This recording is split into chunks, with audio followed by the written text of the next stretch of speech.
네, 됐네요. 뭐야? 자, 아이고. 자, 우리 지난 시간에 인구 이동에 대해서 이야기를 했었습니다. 그죠? 중국에서 화북으로 그리고 강남으로의 인구 이동에 대해서 정리를 같이 한번 해봤었어요. 그죠? 그리고 한반도에서 있었던 인구 이동, 부여에서 고구려로, 고구려에서 백제로의 인구 이동에 대해서 정리를 해봤고요. 고조선이 멸망하고 난 이후에 그 유민들이 백제, 신라 그리고 가야 연맹의 발전에 이바지한 것들에 대해서도 이야기를 했었습니다. 자, 그리고 한반도라든지 당시 위진 남북조 시대의 중국이라든지 모두 다 삼국시대 위진 남북조 시대로 분열되면서 상당히 혼란한 시기를 겪고 있었어요. 그죠? 자, 그래서 이러한 혼란을 피해서 일본 열도로 많은 사람들이 이주해 가기도 했었습니다. 그죠? 자, 우리는 그런 사람들을 무엇이라고 불렀냐면은 도레인 또는 도웨인이다라고 불렀습니다. 그죠? 그리고 이들의 경우에는 당시 일본에 비해서 훨씬 더 수준 높은 문화, 기술을 가지고 있었기 때문에 이들의 이주에 의해서 전파된 문화가 이후에 일본 열도의 발전에 굉장히 중요한 기여를 하였다라고 이야기를 했어요. 그죠? 자, 그러면서 이후에 일본에서는 야마토 정권이라고 하는 일본 최초의 통일 국가가 성립하고 발전해 나가는 모습을 볼 수 있었다라는 것까지 우리가 이야기를 했었습니다. 그죠? 그리고 시간이 조금 더 남아서 한 5분 정도에 걸쳐서 간단하게 이런 이야기를 했었어요. 그죠? 대규모의 인구 이동이 일어나고 난 이후에는 원래 거기에 살고 있었던 토착 정권과 새롭게 들어온 이주 정권 사이에 갈등이 벌어지기도 하며 또 이주한 정권이 그 자리에서 자리를 잡았다고 하더라도 이후에 새롭게 들어온 또 다른 이주 정권하고도 갈등을 겪는다라고 이야기를 했어요. 그죠? 그래서 인구의 이동은 전쟁, 정복, 주도권 다툼과 같은 이런 갈등들을 유발한다라고 이야기를 했습니다. 자, 특히 이 토착민과 이주민 사이에서의 갈등 가운데에서도 문화적 차이에 따른 갈등이 굉장히 심각했다라고 이야기를 했어요. 그죠? 자, 그래서 이후에 이런 문화적 차이를 줄이기 위한 이른바 융합 정책을 통해서 정권의 안정을 시도한다라고 이야기를 했습니다. 그러면서 이번 시간에 이 정권의 안정을 문화적 융합을 통해서 어떻게 추진했는지에 대해서 살펴보겠다라고 예고를 하고 끝이 났었어요. 그죠? 네. 자, 이번 시간에 이 문화적 차이에 따른 갈등이 심각했던 북조에서 어떻게 그 융합 정책을 추진했는지에 대해서부터 먼저 이야기를 해보도록 하겠습니다. 자, 같이 한번 살펴보도록 합시다. 자, 위진 남북조 가운데 이 북조의 경우에는 어떠한 상황이었는지 좀 정리를 해보도록 할게요. 자, 북조의 경우에는 한족 국가였나요? 5호가 세운 국가였나요? 5호. 그렇죠. 북조의 경우에는 북방에서 내려온 5호라고 불리는 유목민족이 세운 나라들이었다라고 이야기를 했습니다. 그죠? 자, 그들의 위치는 어디였냐면 바로 전통적인 한족들의 거주지였던 화북지방, 황허강 중류를 비롯한 화북지방이었다라고 이야기를 했습니다. 자, 그리고 5호가 세운 나라이지만 이 화북지방에는 대다수의 어떤 사람들이 살고 있었냐면은 원래부터 거기 살고 있었던 한족들이 살고 있었고 이 5호가 한족들을 지배하는 상황이 바로 이 지배하는 상황이 바로 이 5호의 상황이었다라고 이야기를 했습니다. 그죠? 자, 어떤 상황인지 정리를 해보도록 할게요. 자, 첫 번째 화북지방의 경우에는 생업이 무엇인 지역인가요? 화북지방은? 그렇죠. 유목이 아니라 농경이 생업인 지역입니다. 그죠? 자, 그리고 5호의 경우에는 유목민이고 그리고 한족의 경우에는 농경민족이에요. 그죠? 자, 그런데 이 5호와 한족 가운데 어느 쪽이 인구가 더 많았을까요? 한족. 그렇죠. 자, 생업의 차이는 인구의 차이로 이어진다라는 거 우리가 동아시아사 한 두 번째 시간쯤에 이야기를 했었습니다. 그죠? 유목지역의 경우에는 먹을 것이 풍족하지 못하기 때문에 인구 밀도가 다소 그쵸, 낮다라고 이야기를 했었고 농경지역으로 남쪽으로 가면 갈수록 인구 밀도가 높아진다라고 이야기를 했어요. 그죠? 자, 그래서 이 화북지방에 살고 있었던 한족들, 농경이 생업인 사람들이었기 때문에 이들의 숫자가 훨씬 더 많았다라는 것이고 5호의 경우에는 그들이 지배층이기는 했으나 유목민족이었기 때문에 그 수가 많지 않았다, 소수였다라는 것이에요. 잠깐만요. 덥다.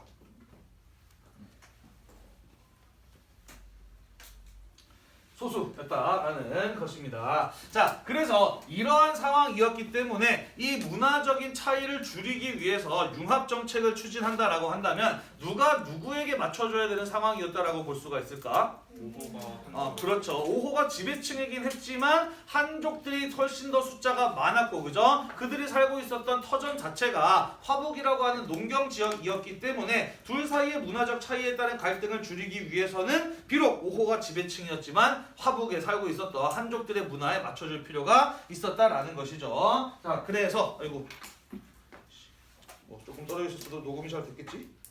네. 정신이 없네요.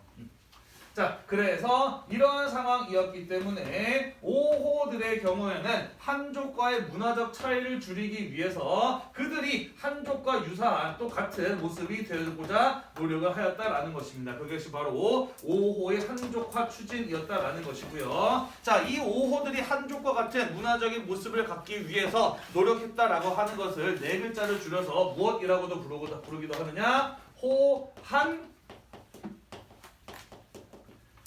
융합이라고도 합니다. 호한융합, 호족 5호와 한족의 융합을 추진한 정책이다라고 해서 호한융합 정책이다라고도 이야기를 합니다.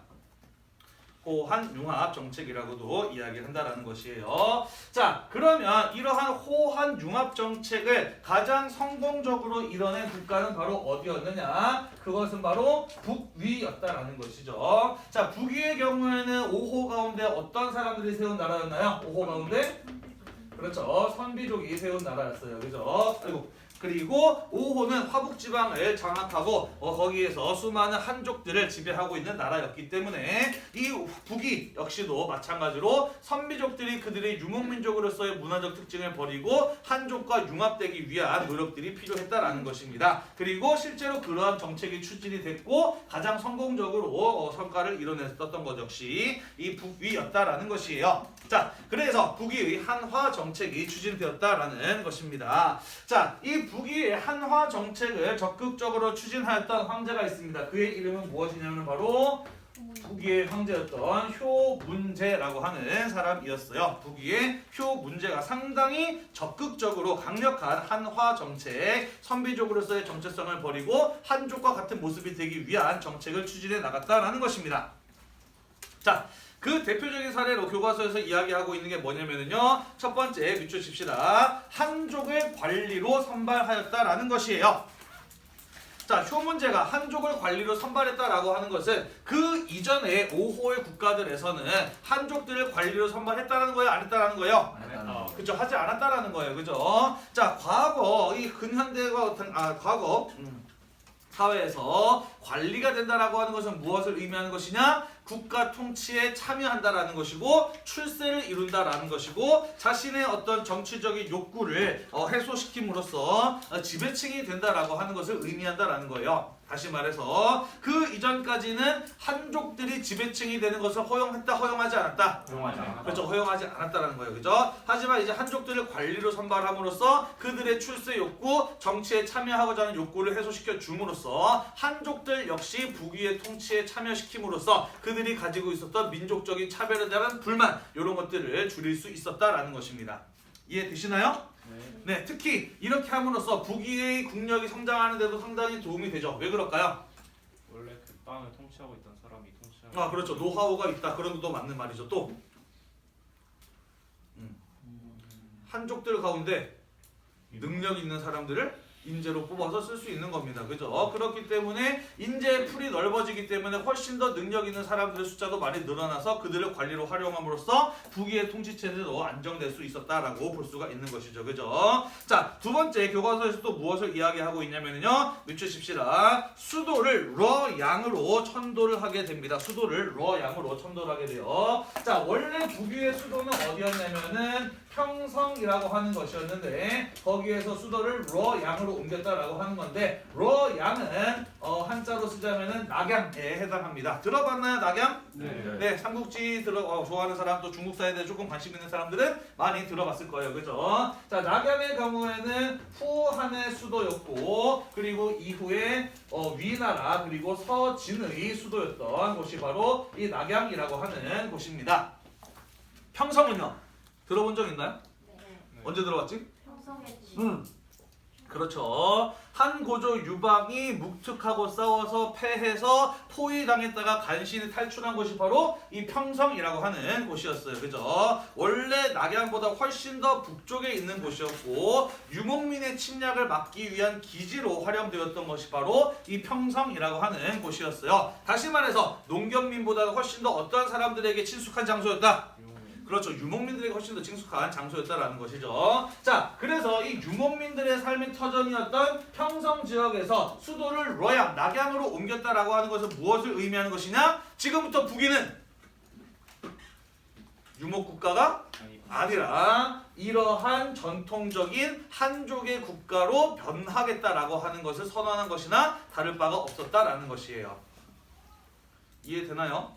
네, 수도를 옮긴다라고 하는 것은 굉장히 큰 일입니다. 특히나 이렇게 먼 거리를 이동한다라고 하는 것은 그 국가의 정체성이 바뀌었음을 의미한다라고 할 만큼 굉장히 중요한 변화였다라는 것이에요. 또 어떠한 효과를 거둘 수 있었느냐? 자, 수도에 살고 있다라고 하는 것은 여러분들 잘 못 느끼겠습니다만 상당한 수도에 산다는 건 상당한 부자다. 특권이에요. 특권. 수도에 살고 있다라는 거. 그 선생님은 고향이 강원도 춘천이고 거기서 이제 대학을 서울로 갔었는데요. 거기서 이제 가면서 뭐 서울 와도 별거 없네라고 생각을 했는데 서울 사람들은 많이들 그렇게 생각하지 않더라고. 서울에서 태어나서 거기서 오랫동안 산 사람들의 경우에는 서울 벗어나면 죽는 줄 아는 그런 사람들이 굉장히 많아요. 그러니까 서울을 벗어나서 어떻게 사람이 살 수 있냐라고 이렇게 생각하는 사람들이 의외로 많더라고요. 여러분도 대학 가면 그런 사람들 만날지도 모르겠어요. 그리고 지금은 이제 다 핸드폰 쓰니까 그런 거 별로 없는데 옛날에는 좀 그런 거 있어요. 이게 지방 사람들은 그러니까 경기도를 비롯해서 이제 강원도 이런 데 사는 사람들은 전화번호 얘기할 때 항상 지역 번호를 붙인다. 강원도니까 033을 붙였고 경기도 사람은 031을 붙이는데 서울 사람들은 앞에 01을 잘 안 붙이고 그냥 전화번호 얘기해요. 왜냐면 서울이니까 당연히 그거 안 붙는 거 아니야 라고 생각을 해서 그렇게 이야기하고 그러더라고.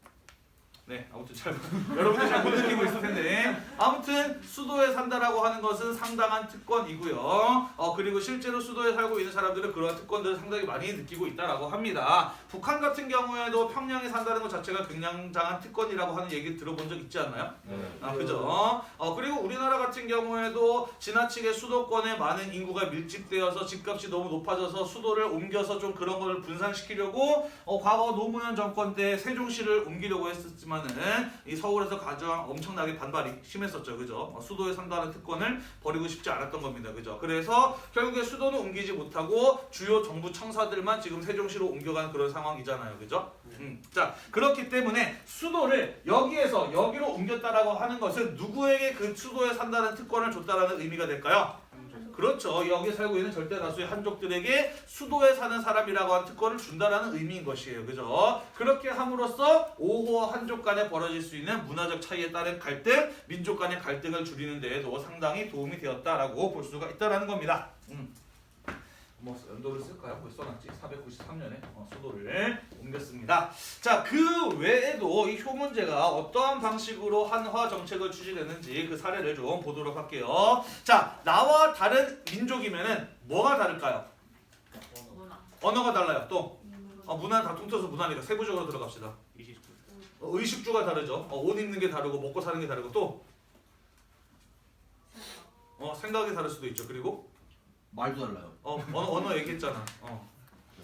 뭐 이름도 다를 것이고, 그죠? 외모도 다를 겁니다. 그죠? 자, 그렇기 때문에 나와 다르다고 느끼는 언어, 식습관, 생활습관, 그 다음에 이름, 그 다음에 아까 얘기했던 뭐였니? 그 생김새, 이런 것들을 전부 다 하나로 뭉쳐서 합쳐서 그 차이에 따른 어떤 갈등을 줄일 필요가 있었다라는 것이죠. 그래서 어떤 일들을 했느냐? 자, 전부 다 비추십시다. 다 시험에 잘 나오니까요. 호복의 착용을 금지했고 동성 간의 혼인을 금지했으며 한족의 성씨와 언어, 의복을 사용하도록 했고요. 심지어 한족과의 결혼 역시 장려하였다라는 것입니다. 자, 첫 번째 하나씩 봅시다. 호복의 착용을 금지했다라고 하는 것은 무엇을 말하는 것이냐? 자, 우리 중국 하면 어떤 의상이 떠오르나요? 중국의 전통 의상이라고 하면은 치파오. 치파오가 떠오르죠. 그죠? 요거. 자, 그런데 요거는 사실 호복이에요. 그죠? 우리는 청나라들 중국의 마지막 왕조로 알고 있잖아요. 그죠? 실제로 청나라 같은 경우에는 만주족, 이 유목민족이 세운 나라이기 때문에 이런 어떤 치파오 같은 경우에는 유목민족의 옷 스타일입니다. 호복이라는 거예요. 요게 호복입니다. 자 그렇다면은 한족들이 입었던 전통적인 옷 스타일 어떠느냐? 한복하고 비슷해요. 이렇게 차이나 컬러 아니고 두 개의 옷깃을 이렇게 내가 저번에 입고 왔던 옷 있지 그지? 지난 시간에 입고 왔던 옷 그런 스타일이 원래 한족들이 입는 옷의 스타일이었다라는 거예요. 자 그래서 호복의 착용을 금지했다라고 하는 건 뭘 말하는 것이냐? 앞으로 유목민족 같은 이런 거 입지 말고 한족이랑 똑같이 옷을 입고 다녀라 라고 했다라는 것입니다. 그래서 옷의 차림새에 의해서 벌어질 수 있는 민족 간의 어떤 다름을 극복하고자 했다라는 것이에요. 차이를 극복하고자 했다라는 겁니다. 자, 두 번째, 동성 간의 혼인을 금지했다라고 하는 것은 무엇을 말하는 것이냐? 뭐 게이나 레즈비언을 허용해 줬다라는 그런 얘기가 아니고요. 여기서 말하는 성은 남성, 여성 할 때 성이 아니라 그렇죠. 김씨, 이씨, 박씨 할 때의 성씨입니다. 자, 농경 민족들의 경우에는요 성씨가 같다라고 하면은 일단 혈연 관계가 상당히 가까울 가능성이 매우 높아요. 그죠? 왜냐면 땅에 붙어 사는 사람들이기 때문에 같은 성씨다라고 하면 같은 집안인 것이고 그죠? 그리고 같은 성씨끼리 결혼하게 된다면 근친혼일 가능성이 굉장히 높아져요. 그죠? 그래서 여러분들 뭐 중학교 때 배우지 않았나요? 근친혼의 경우에는 뭐가 왜 문제가 되지? 그렇죠. 기형이라든지 그죠? 유전적인 질병 이런 것들이 발생할 가능성이 높아져요. 그죠? 자, 그래서 농경민족 그 중에서 특히 한족들의 경우에는 같은 성씨끼리 결혼한다는 건 굉장히 금기시되어 있었어요. 유교에서도 그렇고 굉장히 엄격하게 금지되어 있는 것이기도 했습니다. 자, 그래서 우리나라 같은 경우에도 동성 동본 간의 결혼이 꽤나 오랫동안 철저하게 금지되고 있었죠. 그죠? 여러분들 혹시 응답하라 1988 봤나요? 네. 거기 보면 이제 나중에 이제 그 동성 동본 간의 혼인이 이제 법적으로 깨지는 그런 장면 마지막에 나오잖아. 그지? 네. 그래서 지금은 오늘날 우리나라는 8촌 이내가 아니면은 가능해졌습니다만은 아무튼 과거까지만 하더라도 철저하게 동성 간의 결혼은 금지되어 있었죠. 자, 하지만 선비족과 같은 유목민족들은 그렇지 않았다라는 거예요. 이들은 계속해서 이동생활을 하는 사람들이기 때문에 같은 성씨라고 해도 유전적으로 상당히 유사하거나 같은 집안일 가능성이 훨씬 낮았다라는 것이죠. 자, 그래서 선비족들의 경우는 같은 성씨라고 해도 자기들끼리 결혼하는 일들이 별로 이상하지 않았던 거야. 따로따로 살 때는 그러저니 했는데 같이 살게 되니까 사실 한족들이 오호를 극혐하는 데에 가장 대표적인 원인이 되었던 게 바로 이 동성 간의 혼인이었던 거예요. 저 정말 짐승만도 못한 것들 어떻게 동성들끼리 결혼할 수 있어? 라는 이런 생각을 했던 것이죠. 자, 그래서 이런 거 아니다 하지 마라 라고 명령을 내렸다라는 거예요. 그죠? 그래서 동성 간의 혼인을 금지시켰다라는 것입니다. 자, 그리고 이름도 똑같이 만들기 위해서 한족의 성씨를 사용하도록 했고요. 한족의 언어와 의복을 사용하도록 했다라는 것입니다. 자, 이 효 문제 본명이 뭐였냐면은 탁발 괴인이었어요. 상당히 선비족스러운 그런 이름이죠. 그죠? 자, 근데 이름을 본인 스스로부터 뭘로 바꾸느냐? 원괭으로 바꿉니다. 훨씬 더 한족스러운 이름이죠. 그죠? 본인 스스로부터 먼저 이름을 바꿉니다. 그래서 내 밑으로 다 이름 바꿔 라고 이야기했던 거죠. 그죠? 그래서 선비족과 한족 사이에 이름의 차이에 따라서 쟤네 선비족이네 라고 하는 그런 어떤 차이를 없애기 위한 노력이 있었다라는 것이고요. 심지어 한족과 오호의 경우에는 생김새도 조금 달랐어요. 그래서 그 생김새를 똑같이 만드는 방법이 뭐였던 겁니까? 둘이 결혼시키는 그렇죠. 결혼시키는 거예요. 그죠? 그래서 한 세대, 두 세대, 세 세대 건너가면 건너갈수록 점차 서로의 모습이 섞이게 되면서 외모의 차이가 사라지게 되겠죠. 그죠? 자, 그래서 이런 어떤 효 문제의 적극적인 한화 정책을 추진한 덕분에 상당히 문화적 차이에 따른 그런 어떤 갈등을 줄일 수 있었다라는 것이에요. 자, 그 결과 선비족들의 경우에는 선비족을 비롯한 오호의 경우에는 한족이라고 하는 거대한 용광로 속에 들어가서 완전히 녹아 들어갑니다. 그러면서 이후에 자신의 문화적 정체성이 사라지게 되고요. 그런 어떤 민족에 따른 구분 같은 것도 아예 사라져 버리게 됩니다. 자, 그러면서 주십시다. 북조의 경우에는 한족과 호족 간의 완전한 융합이 성공할 수 있었다는 것이고요. 둘 사이의 경계는 남아있지 않게 되었다는 것입니다. 자, 따라서 문화적 차이에 따른 갈등을 없앰으로써 무엇이 가능해졌다는 거예요? 국가의 안정과 국력의 강화 같은 것들이 가능했다라는 것이죠. 물론 그 뒤에 다른 어떤 정치적인 갈등이 없었던 것은 아닙니다. 그죠? 북위가 동이, 서이, 북주, 북제로 나뉘어가지고 막 싸우기도 했었잖아요. 그죠? 하지만 결국에는 이 북조에서 나왔던 수나라가 남조까지 통일을 하면서 남북조 시대를 통일할 수 있었던 그 힘은 바로 어디서 나온 것이냐? 이러한 민족 간의 차이에 따른 문화적 갈등을 없애기 위한 적극적인 노력이 있었기 때문에 그로부터 나온 강력한 국력의 결과였다라고 볼 수가 있다라는 것이죠. 이해가 되셨나요? 네. 네. 자, 그러면은 이런 생각을 한번 해볼 수가 있겠죠. 5호가 세운 나라가 16개 이상 됐었다라고 이야기를 했잖아요. 그지? 5호에는 선비정 말고도 나머지 4개의 민족들도 있었어요. 그죠? 그리고 16개 이상 되는 그 많은 나라들이 있었는데 왜 그 중에서 북이만 성공을 했을까? 그들도 사실은 이런 어떤 하나 정책 같은 것들을 추진하기도 했는데 애매하게 해서.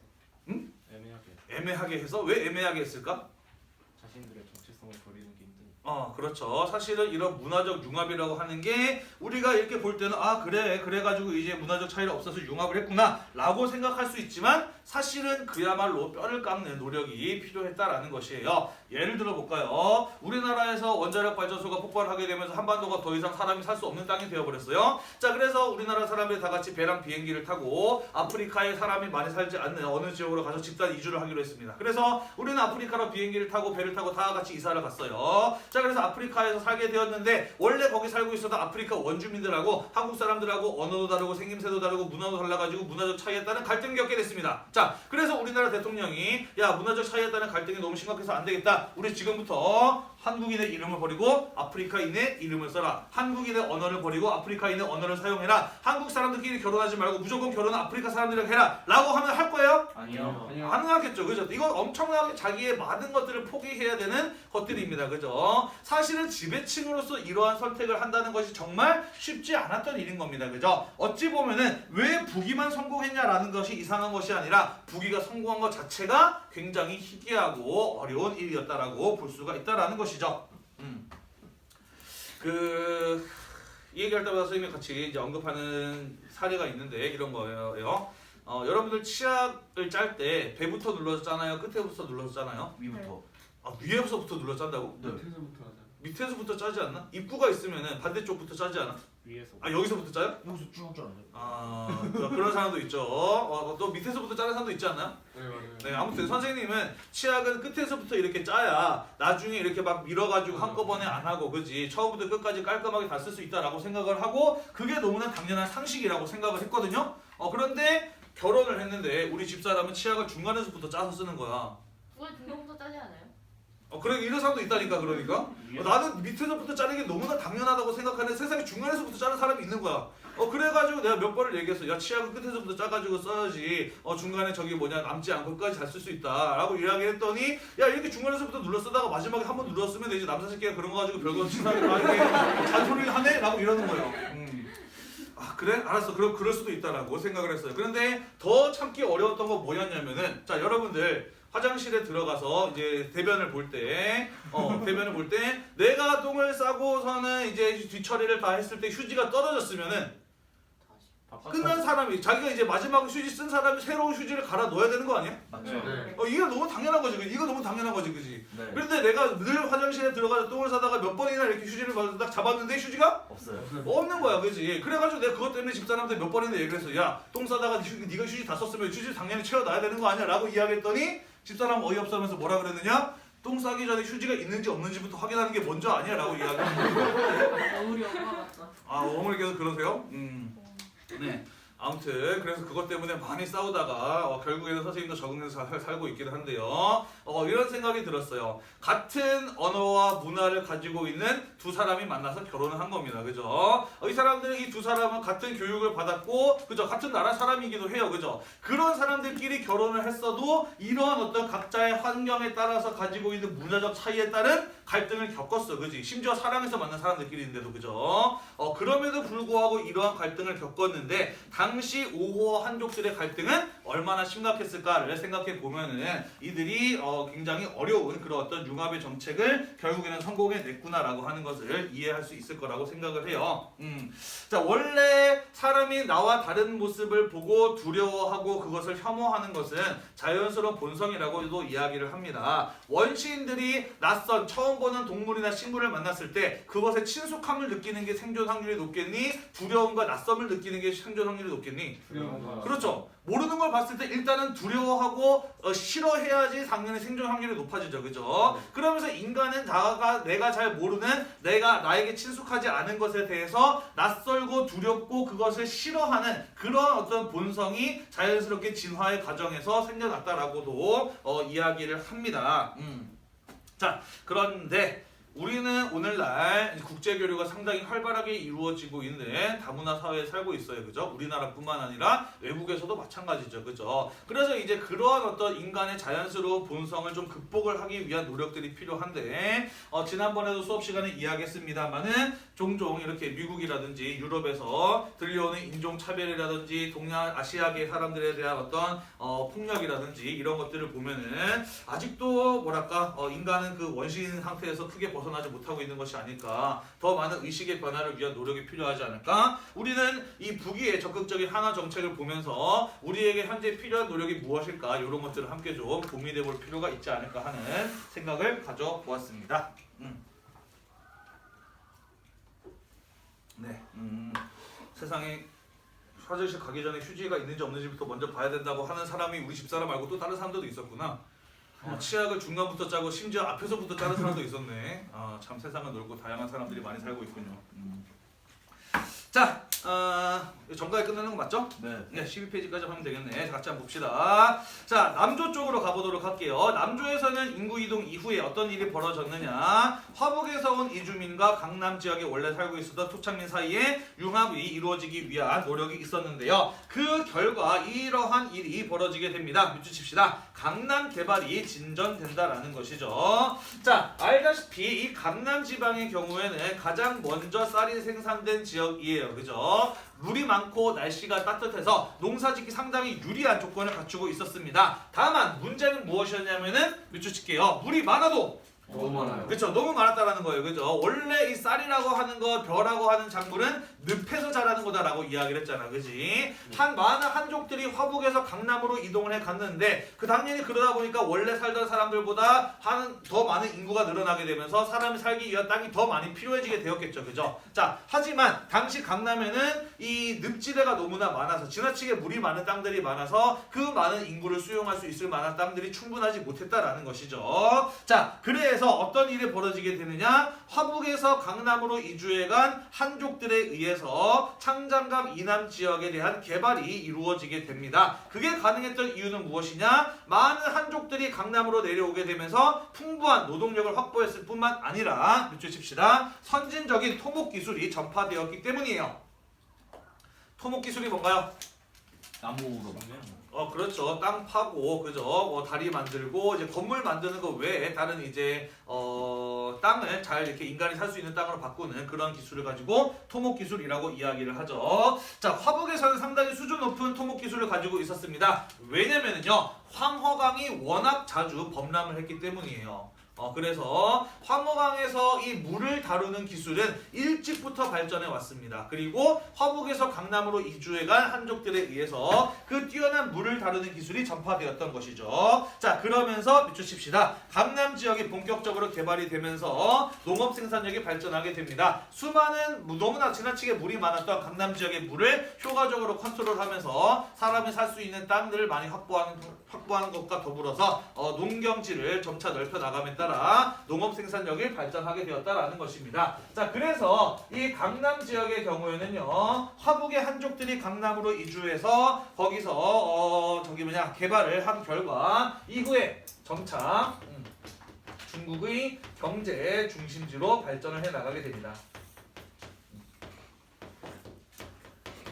무슨 말이냐면은 그 전에는 농업 생산력도 화북 지역이 앞서고 있었어요. 그런데 이 강남으로의 이주 이후에 농사짓기 좋은 조건을 갖추고 있었던 강남 지방에서 물빼기 작업이 이루어지게 되면서 거기에서 농업 생산력이 급격하게 올라가게 된다는 거예요. 그러면서 중국의 경제 중심지가 화북에서 강남 지역으로 점차 바뀌게 된다라는 그런 이야기인 것이죠.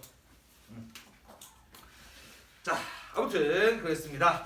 자, 그래서 북위의 적극적인 한화 정책이 성공을 하게 됨에 따라 이후에 그 힘을 바탕으로 북조가 남조까지 통일을 이루었다. 그것이 바로 수나라였다라고 이야기를 했습니다. 그죠? 자, 수나라 마저 이어서 조금만 더 이야기를 해보도록 할게요. 자, 밑줄 칩시다. 수나라의 경우에는요, 남북조 시대를 통일하고 이어서 율령 체제를 정비합니다. 자, 이 율령 체제 여러분들 들어본 적 있나요?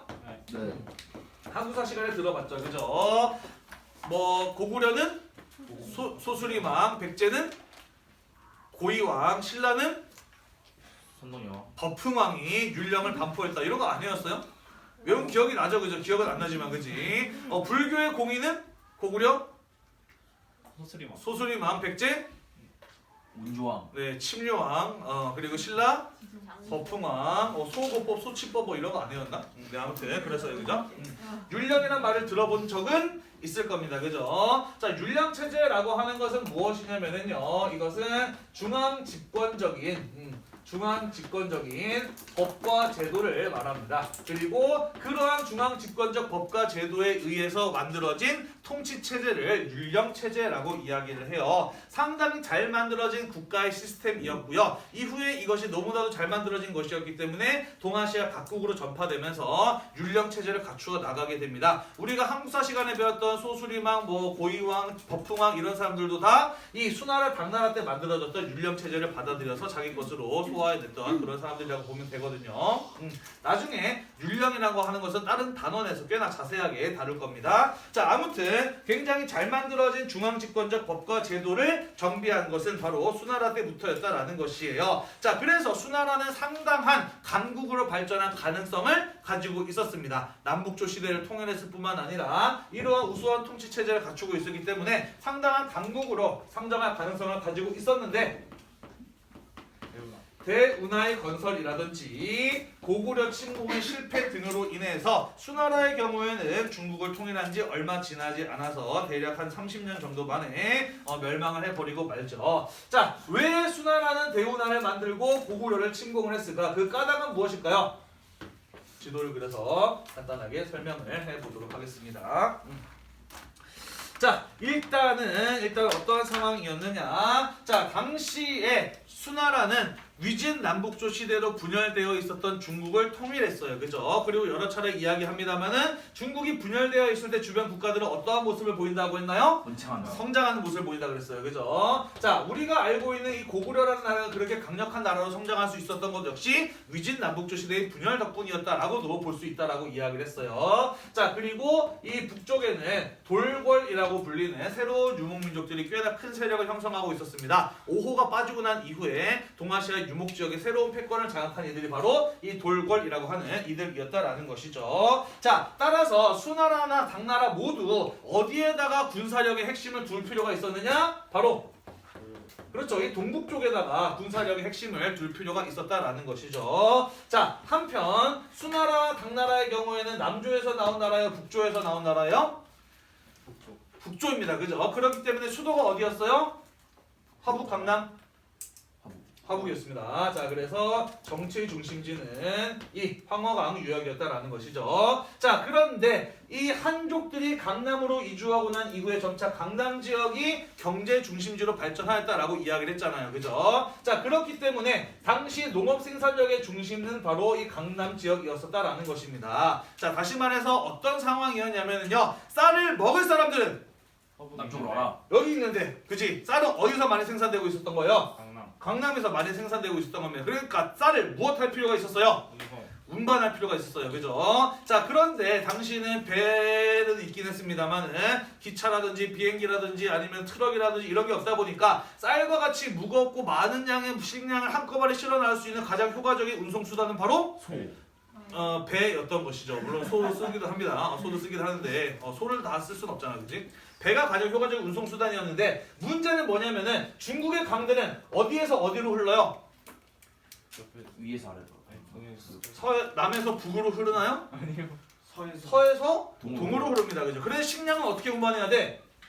남에서 북으로 운반을 해야 돼요. 그죠? 자, 그래서 어떻게 했느냐? 요렇게 강과 강 사이에 인공적인 물길을 만든 겁니다. 인공적인 물길을 만든 거예요. 이게 바로 뭐인 거예요? 대운하인 것이에요. 자, 그래서 대운하를 만드는 것 자체는 수나라에게 있어서 분명히 필요한 작업이었다라고 볼 수가 있는 겁니다. 그죠? 문제는요. 포크레인도 없고 트럭도 없던 당시에 사람이 삽으로 다 파가지고 이걸 만드는 일. 우리는 지금 여기다가 쉽게 선을 그었지만은 실제로 어마어마하게 힘들어요. 그죠? 많은 땅을 다 갈아엎고 수많은 사람들이 동원되어 했던 겁니다. 그죠? 엄청난 대규모의 토목공사였다라고 볼 수가 있다라는 것이죠. 자, 게다가 이 고구려 역시 꽤나 군사적으로 위협이 되었기 때문에 수나라가 고구려를 침공한 역시 나름 필요한 작업이었다라고도 볼 수가 있습니다. 다만 그것이 실패했다라는 거죠. 그죠? 자, 우리 잘 알고 있죠. 수나라의 침공을 막아낸 고구려의 장군 누가 있었나요? 관계소네요. 을지문덕이라고 들어봤죠. 무슨 대첩? 살수대첩 들어봤죠. 그죠? 수나라가 무려 113만 명이라고 하는 대군을 동원했지만 살수대첩에서 패배하게 되면서 한 수천 명 정도밖에 살아 돌아가지 못했다라는 뭐 이런 얘기 한국사 시간에 들어본 적이 있을 거예요. 그죠? 자, 그래서 대운하의 건설이라든지 고구려의 침공과 같은 지나치게 많은 국력을 소모하는 일들을 단기간에 수나라는 추진했던 것입니다. 그러다 보니까 그 과정 속에서 가장 먼저 가장 크게 고통받는 사람들은 바로 백성들이었던 거예요. 그죠? 그러면서 수나라 때 농민 백성들의 봉기가 여기저기 반란이 여기저기서 터져 나오고 있을 때 이연이라는 사람이 자신의 아들인 이세민과 함께 반란을 일으켜서 수나라를 무너뜨리고 새로운 나라를 세웠으니 그 나라가 바로 당나라였다라는 것이에요. 자, 당나라는 새롭게 세워진 나라이긴 했었습니다만은 밑줄 칩시다. 율령체제를 완성해요. 그러니까 수나라는 일찍 망했지만 우수한 통치체제를 가지고 있었습니다. 그래서 당나라 같은 경우에는 나라가 바뀌긴 했지만 그 국가의 시스템이라든지 성격이라든지 이런 것들은 수나라하고 별반 다를 바가 없었어요. 그래서 수와 거의 계속해서 이어지는 왕조였다라고 볼 수가 있고요. 수나라 때 만들었던 율령체제라고 하는 것을 완성시킨 것은 당나라 때였다라는 것입니다. 자, 그러면서 당의 경우에는 상당히 군사적으로나 경제적으로나 문화적으로나 크게 발전을 이룬 나라의 모습을 보이게 되고요. 그러면서 이것도 좀 밑줄을 칠까요? 당나라 때에는 비단길이라든지 바닷길을 통해서 동서 간의 국제교류도 상당히 활발하게 일어나면서 큰 번영을 누렸던 나라이기도 합니다. 당시 당나라 수도 장안의 인구가 100만 명이었다라고 이야기를 하죠. 당시 인구가 100만이 넘는 도시는 세계에 딱 2개밖에 없었어요. 바로 동로마 제국의 비잔티움과 그리고 당나라의 장안이었거든요. 세계 최고의 도시로서 명성을 누렸던 것이 당나라 수도 장안이었다라는 거예요. 자, 하지만 당나라 때에도 고구려가 군사적으로 위협이 되었기 때문에 우리 알다시피 한국사 시간에 배웠죠. 그죠? 수차례 고구려를 침공합니다만은 실패하는 이런 모습을 또 보이기는 하죠.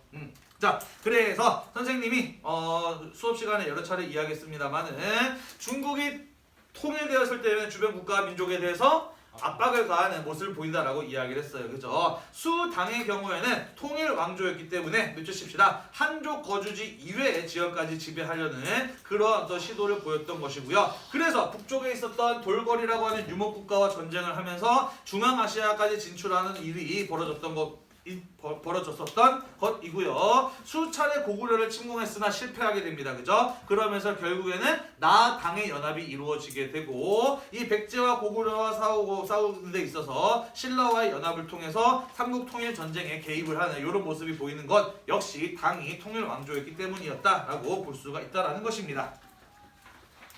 말이 조금 꼬였는데 대체로 다 이해가 되셨죠? 그죠? 네. 자, 우리 이번 시간에 인구 이동 이후에 중국에서 어떠한 왕조의 교체 그리고 문화적 차이에 따른 갈등을 줄이기 위한 노력들이 있었는지에 대해서 쭉 한번 이야기를 해보았습니다. 다음 시간에는요, 인구 이동 이후에 한반도라든지 아니면 일본에서 있었던 여러 가지 변화들에 대해서 마저 이어서 살펴보도록 하겠습니다. 오늘도 공부하시느라고 대단히 고생 많으셨고 오늘 수업이 여러분들의 공부에 도움이 되셨다면 구독과 좋아요. 고맙습니다. 네, 많이 눌러주시기 바라요. 안녕. 구독자가 생각보다 많이 안 들던데? 누구냐?